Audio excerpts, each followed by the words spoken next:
Just want to take a little time and finish out this section 4.6 note sheet. Um, this example 4 here, we were looking at a graph of a velocity function. Again, I kept emphasizing in class that it's really important that you look at what you're looking at as far as any graph that you see, whether it's position versus time or velocity versus time. They don't generally give you graphs of acceleration versus time, but theoretically, I guess they could. Anyway, we're looking at velocity versus time. And the first thing we're being asked to do is draw a sketch of speed versus time. And only thing you need to know there is that speed is essentially just the absolute value of velocity, which means, if you think about what absolute value does, it takes numbers that are positive, like all these positive y values, and they're going to remain virtually unchanged. Numbers that are negative, all we do is take their opposites. So something down here, for example, is y value at negative 10, will become, which occurs at 4 seconds, will become positive 10. So all this stuff that's down here is essentially just going to get reflected over the x-axis and come up here. So this is a fairly easy graph to get a sense of. Looks like it maxes out at 2 up there, so I'll put a point there. It has an x-intercept just past 3. Just getting some reference points. Another x-intercept just past 5, and it's up here at 6. So we have this kind of thing that comes up and turns around and comes down here. Now for this portion again, that is below the x-axis, this stuff is just going to get reflected and come up here. So we're just going to have to try to get a picture of that going on. It looks like it goes down to about negative 10, so we're going to come up to about positive 10 here. And then come out like that and then go off that way. So speed versus time is a really easy graph to draw when you've been given velocity. So for acceleration versus time, however, in looking at the velocity graph, what we're going to try to depict here in this graph is the slope of everything that's happening in this velocity function. So the easiest spots to start with would be places where the slope is easily identified. The only thing that's really easy to identify in a slope is when the slope is 0. So it looks like its slope is 0 up here with a horizontal tangent at 2, and again at time equals 4. So we could start by having our y values be 0 at 2 and again at 4. The slope looks like it's pretty close to 0 here at the beginning. It looks like it's almost horizontal there, and again almost horizontal there, maybe just a little bit positive. So maybe we could give a y value that's just a little bit positive here at the beginning and here at the end at time equals 6. The next thing to try to do is get a sense of if you can see where a point of inflection is in the curve. It's clearly concave up here and it's clearly concave down there. So the point of inflection might be somewhere right around here at time equals 1 if we wanted to kind of arbitrarily, just for convenience say it looks like time equals 1 is an inflection point. Well, think about that as the place where the slope is most positive. So if we're going to kind of give numeric values to the slope here, the numeric value of the slope here is just slightly positive. That's a little more positive, a little more positive. And so right here, the slope is most positive.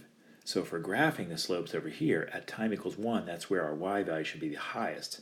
Now, we don't really know what y value it is. We don't know exactly what the slope is there. But we could just look for that to be a maximum value. So maybe we have something like this going on. And it's pretty safe to assume it's going to come right back down to 0. Because at this point here, again, the slope is 0. Now, do the same thing over here. For this part of the curve, it's clearly concave down here, and it's clearly concave up down here. So maybe we say this is an inflection point at time equals 3, where the graph goes and has its most negative slope. So at time equals 3 over here, we want to have the most negative y value. So we'll put a dot down here, kind of connect this thing like this. And then we do that one more time over here. We are concave up for this portion, and we're clearly concave down here. So maybe we say at time equals 5, it looks like we have another inflection point where we have our most positive slope for this run of the graph right over here. So between 4 and 6, right at 5, we're going to have the most positive y value, and we'll put a little max there, something like that, and then have this thing come down. And then we can be fairly confident that that's reasonably accurate. Now, I have no idea whether the slope is really lower here than it is there, but just you need to recognize you're going to have a max here and a max here. We did talk about this earlier this year, that when you're looking at a derivative of a function, when you see those maxes and mins, those would be inflection points of the original function. So there's that. Hopefully you can follow all that. So now example 5 here is probably one of the most common types of free response problems that you're going to get on the AP exam, and they give you a position function and they can ask you a series of questions about the position of the particle at any given time or the object at any given time. Most common though, the first thing they do is ask you to get the velocity and acceleration function, which is a pretty straightforward exercise in just getting the derivative and the second derivative. So with the function being s of t being the position, v of t, the velocity, would just be its derivative, so pretty straightforward there, 4t cubed minus 4. And the acceleration function will just be the derivative of that, or the second derivative of position. So that's just going to be 12t squared. As far as both of these go, we're going to be interested, as you look at these other questions, find out what the position and the velocity and acceleration are. Time equals 1. When is the particle stopped? When is the particle speeding up and slowing down? Find the total distance traveled by the particle. These are questions we're going to need to answer using things like when the velocity is positive or negative, when the acceleration is positive or negative, those kind of things. So we may as well go ahead and set each equal to 0. And I think we're going to see that that would be 4 times t cubed minus 1 equal to 0, and that's going to give us t equals 1 as the only critical number for our velocity. It's the only time the velocity is going to be 0. It's never going to be undefined, because remember, critical numbers are places where the slope is, where the derivative is 0 or undefined. And for the acceleration, setting that equal to 0, the only time 12t squared is going to be equal to 0 is at t equals 0, which is right at the beginning of our story. The function is defined for t values greater than or equal to 0. So only 2 critical numbers, fairly straightforward there. So as far as letter B goes, what is the position, the velocity, and acceleration at time equals 1? Well, these functions are just designed to give you a position at any time. So for s of 1, we would just have 1 minus 4 plus 2, which is what? Negative 1. V of 1, now we're plugging 1 into the velocity function, which is 4 times 1 cubed, which is 4, minus 4, which is 0. So that's interesting. The particle has a 0 velocity at 1 second. And then acceleration at time 1 is 12 times 1, which is 12. So literally just plugging 1 into each of the 3 different functions. So that's pretty straightforward. So, portion A, question A is done there, question B is done here. Now for C, we've kind of already answered that, because the question is, when is the particle stopped? And that just means, when is the velocity equal to 0? Well, we stumbled onto that here at 1 second. We saw that the velocity was 0. It's also pretty clear from the velocity function that the only critical value is t equals 1. That's the only time the velocity is going to be equal to 0. So all we have to do is write stopped at time equals 1, or we could say 1 second. We're assuming the time is in seconds. Now, part D, when is it speeding up and slowing down? So this is where we're going to need to organize our thoughts a little bit. We talked about in class, and the major concept for this section is that something speeding up, or its speed is increasing when the velocity and the acceleration have the same sign, and it's slowing down when the velocity and the acceleration have opposite signs. So what I'm going to do is kind of organize the information about both the velocity and the acceleration in sort of one monster sign chart. In order to do that, we want to use the critical numbers for both velocity and acceleration kind of listed in our time summary, for lack of a better word.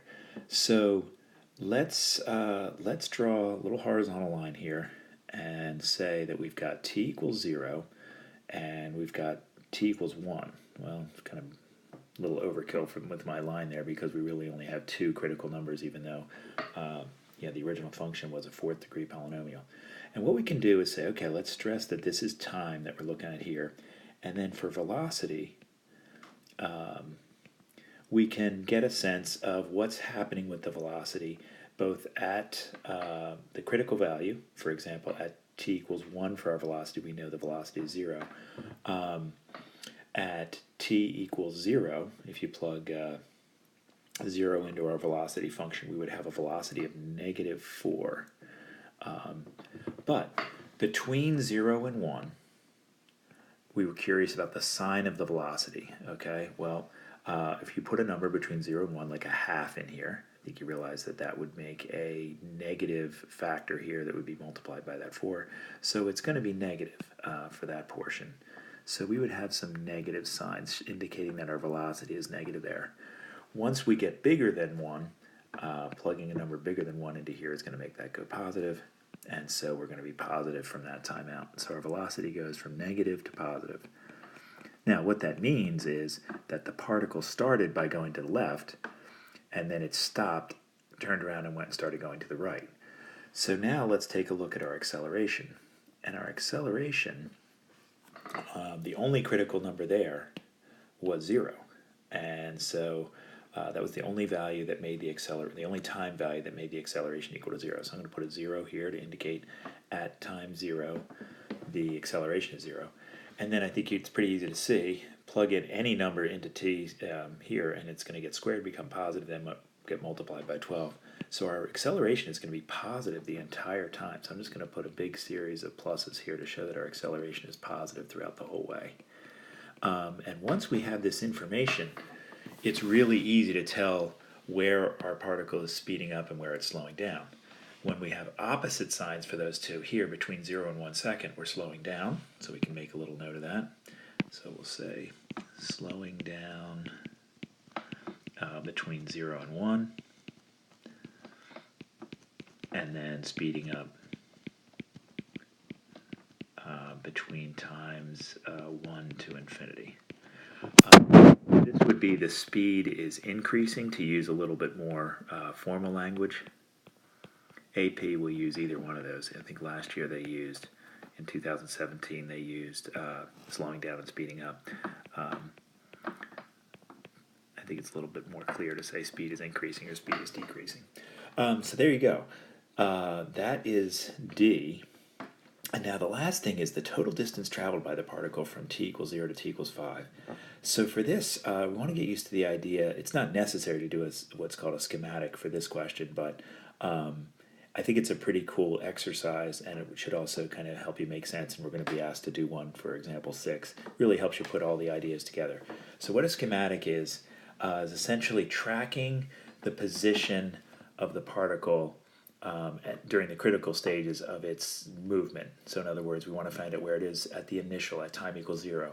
And then we want to track its movement through all of the critical values that we have for both the velocity and the acceleration. Again, should be a pretty easy exercise because in this problem we only have one other critical number other than 0.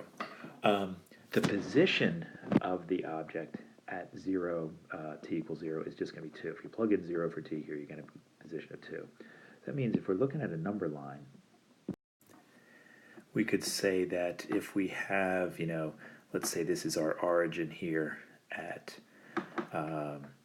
position 0, and we know that we're starting at position 2. At time equals 0, we're at position 2, so we could put a dot there and say, or maybe a little vertical bar and say, okay, there's t equals 0.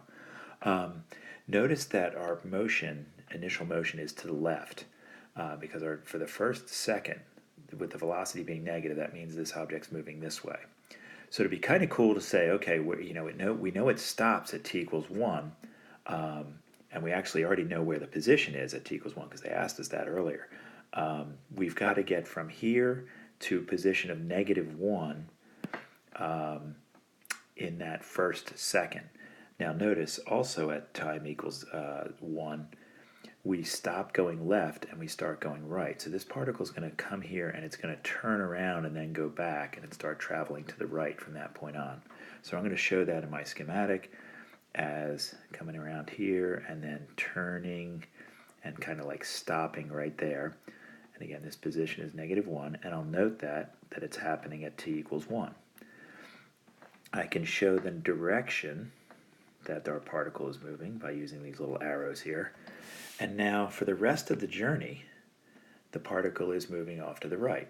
So we can just have our guy turn around here and shoot out there to the right. again with some arrows indicating that motion. And we're good to go. Now, this specifically, question E asks, how far did it go from t equals 0 to t equals 5?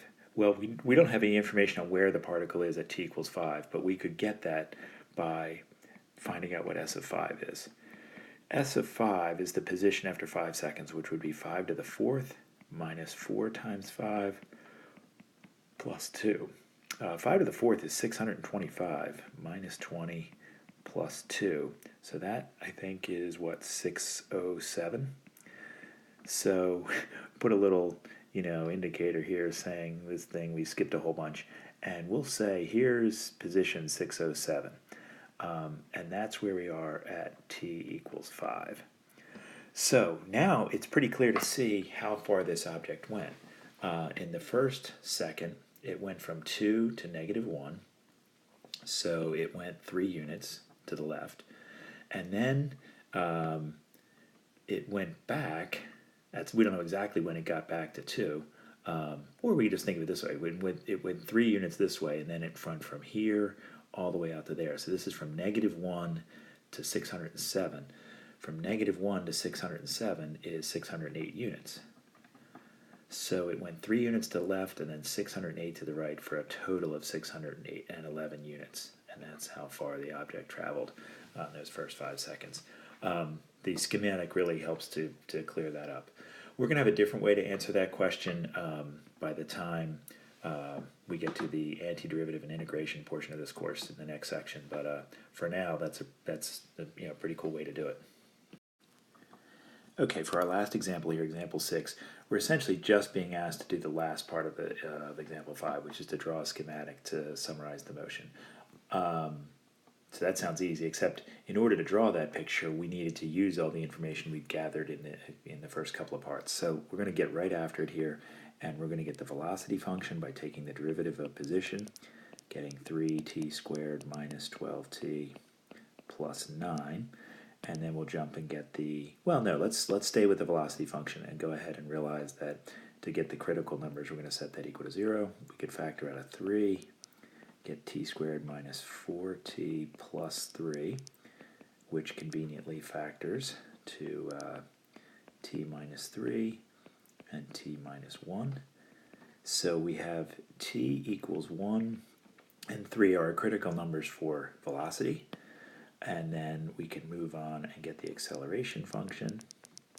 We're going to go back to the original velocity here and get 6t minus 12. Set that equal to 0. And I think it's pretty easy algebra to realize that t equals 2 is going to be the only critical number there for the acceleration. So probably the next thing we want to do is get a summary, both with the time values that are important, the critical ones which are conveniently at 1, 2, and 3 seconds, and then the signs of our velocity and acceleration so we can see what's happening with this particle.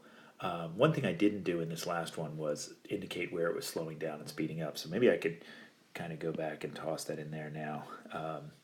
We will say that during this first second where these signs are opposite, this particle was slowing down.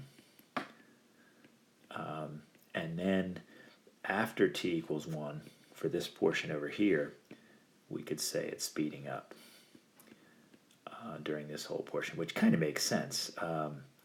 The particle was coming in from the left.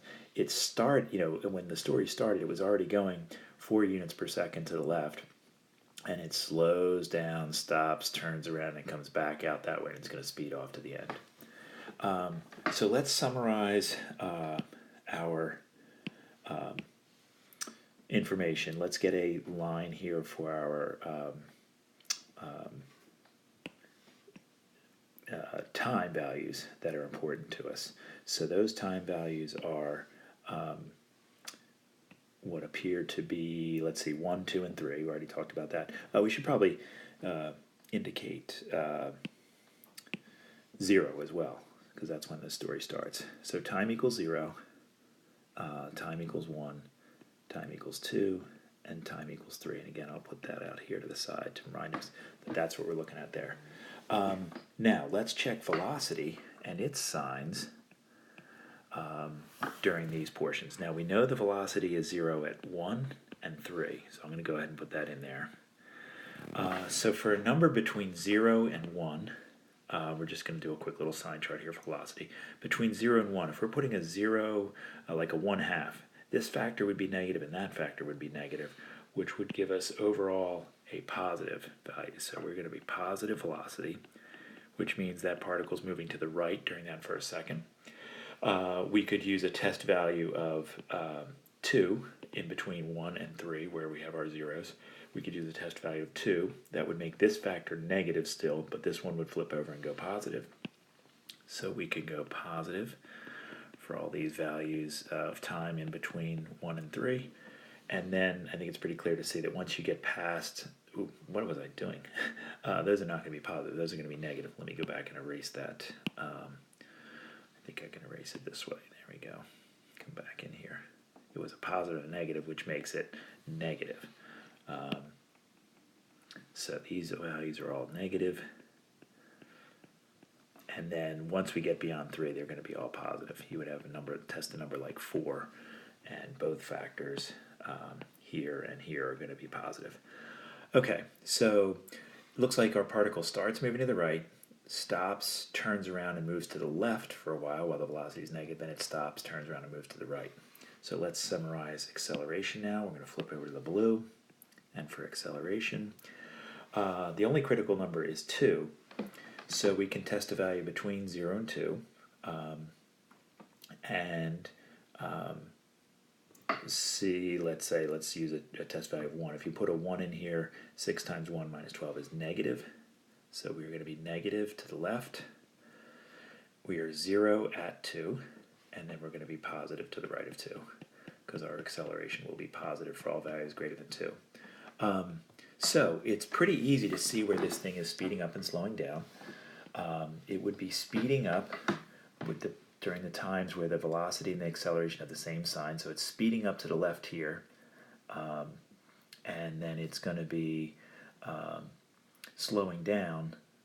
Speeding up here, yes, between 1 and 2, and then again over here to the right of 3. And then it's slowing down where they have opposite signs, between 0 and 1 and between 2 and 3. We could make a little note of that, probably wouldn't be a bad idea, but I want to just get on to the schematic here. And again, the schematic starts by getting our time, not our time, but our position oriented, and probably be good to get some position values at these different times that are critical to us. So let's get that taken care of. We're going to need the position at 0 seconds, and I think that's pretty easy to see. It's just going to be unit 1 unit. At 1 second, it would be 1 minus 6, which is negative 5, plus 9, which is 4, plus 1 more, which is 5. So let's say our position there is at 5, and at 2 seconds, we are doing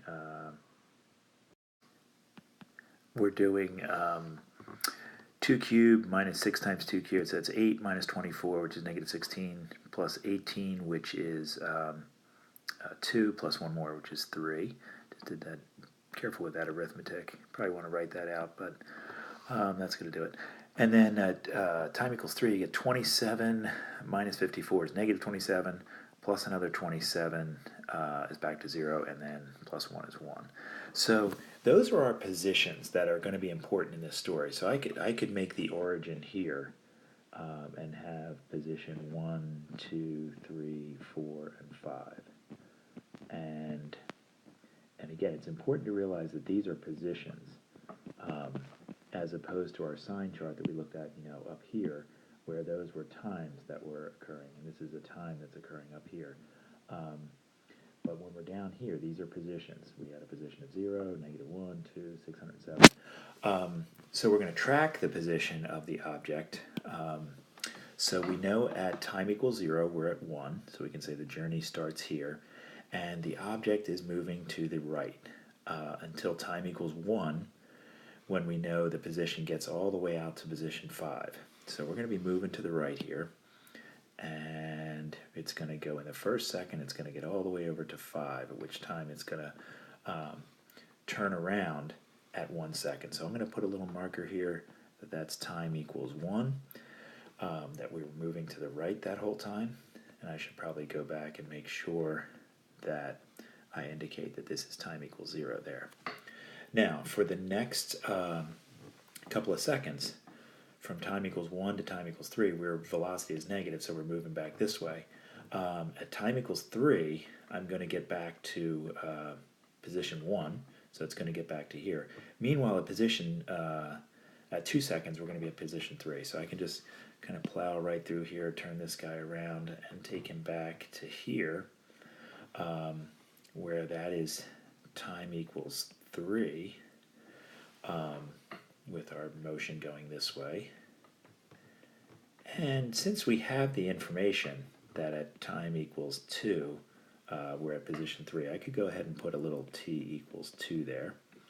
And then lastly, for all the times greater than 3, we're moving to the right, and our acceleration is positive, which means this there is going to turn around, just speed up and take off and go out that way. So we can show that coming out that way, arrows. Now, the interesting thing that we can add to this thing is we can say, okay, we know we are slowing down toward this portion because our velocity and acceleration have opposite signs. So I can put in a little note that we're slowing down where this is highlighted in yellow. And then we kind of, this particle stops, and then it's going to turn around. So it makes sense. It's going to be speeding up here. So in this second between 1 and 2 seconds, it's moving to the left with negative acceleration. So that means it's going to be speeding up there. Now, at time equals 2, notice the acceleration starts to become positive, which means our velocities are going to get less negative. It might be, a velocity of like -10 here, and it might be -8 there. So it's slowing down before it stops here. So I can indicate that we are speeding up here in green, and slowing down as we come into this stopped position where we turn around. And it kind of makes sense that you're going to be slowing down before you come to a stop.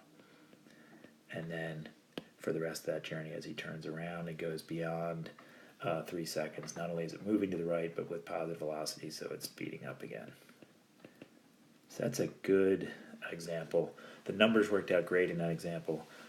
Easy factoring, easy critical numbers to get, but it gives you a good sense of how that particle is moving. So that's a kind of a classic schematic there for a position, velocity, acceleration problem.